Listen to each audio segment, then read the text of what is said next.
and I just haven't seen the improvement that I expected to see. He's not as good as people make him out. Do you read social media, or do you ever listen to talk radio?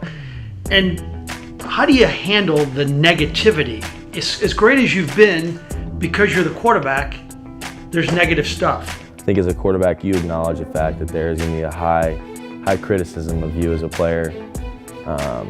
To where me personally, I don't read into it. I don't, try to engulf myself in social media, talk shows. But I think it is something you have to be aware of, because if you come in blind to the fact that it's not a thing, that people aren't going to talk about you and critique you at an extremely high level, then you're going to be blindsided in it, and you might let it eat you up a little bit, like I did at the beginning of my freshman year. I soaked it up. I bathed in it. I deleted it when it was bad, but loved it when it was really good. And that just becomes a really big roller coaster that you don't want to get involved in.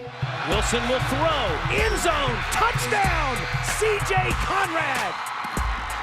But once, like I said, we had this off week, kind of some time to, look back on some things that we did. And we were really close to being 10-2, and then a couple plays go away in that Georgia game. 11-1 seemed very reasonable, which is why some of the losses this year hurt worse than they had before, because the team that we had, the ability that we had, the coaching staff that we had, it was all set up to be really good, to where it was hard when you lost those games. It was way harder than any loss that I've taken here.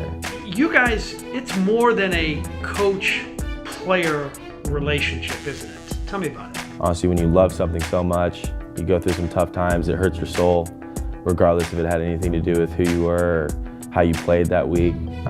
If this place takes some heat and doesn't get the respect that it deserves, it hurts. So we definitely bonded through that. Who do you watch in the NFL right now, and you say to yourself, maybe I can be him, or maybe I have a similar skill set? I think the biggest guy to me has been Jared Goff, with how his college career went.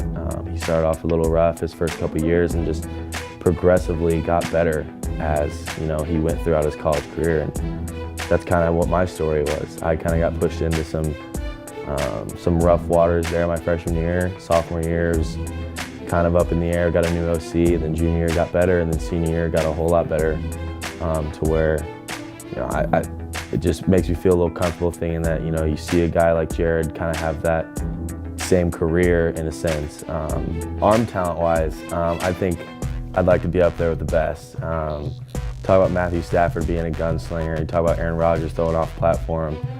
Kind of those style of throwers, kind of what I want to be recognized as. People can scrutinize for footwork. When you go watch some of those guys that have a crazy arm talent, they can kind of get away with throwing off platform, and that's kind of who they've become. I think Aaron Rodgers is one of the best at that. A lot of us don't get to live out our dreams. Your grandfather played here, your father played here. When you look back, do you think it lived up to it? I think it did. I think being able to put the black and gold on every Saturday was everything I ever dreamed of. Followed by my dad asking me if it'd be okay if anybody else played quarterback for the University of Missouri while I was in college, and I couldn't deal with that.